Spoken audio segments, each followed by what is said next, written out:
Martial arts journey for me has always been, a physical one, but also an internal one. And the internal one, actually, sometimes I would come to training back in the day, and my sensei at the time would be ready to do a session, and she'd look at me and said, "We're just going to sit down and talk," and I would happily pay for that talk session. And I think for me, whether it's jiu-jitsu or it was running or it was something like that,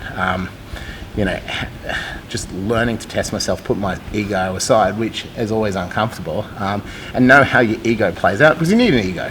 Like in business, you need to be able to say, "I'm going to get this done, I'm going to drive." That's the positive effects of the ego. The negative effects of the ego are, if it makes you suck your thumb, if it makes you a bad human to other humans, if you can't play well with others. Well, that'll be your inauthentic ego, right? So having an authentic ego that relates to your core values and core principles is never a bad thing. Well, and whatever you're doing, it's your best self. Like, again, my sensei Nadine, we'd always talk about who your best self was, and for me, sports and the test always revealed that to me. I felt my best, and I also was the best self in that.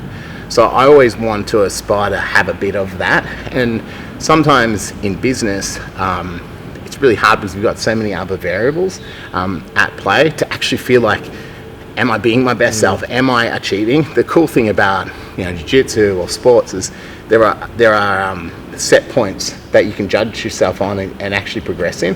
That's really bloody hard in business, and maybe that's goal setting, or actually actually giving yourself the chance to have a win, which we don't celebrate wins enough in business. And that's probably a lesson that we tie our pants up with nice coloured belts that show our progression.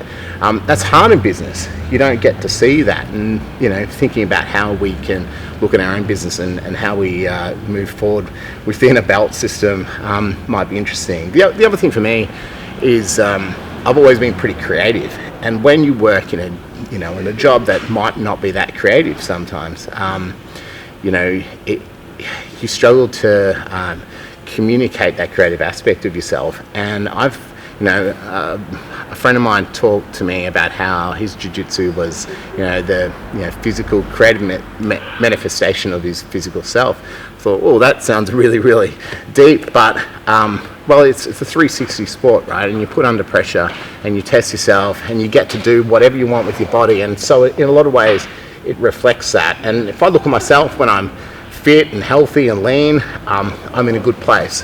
When I'm not, I'm not. And that reflects on my business and the rest of my life as well.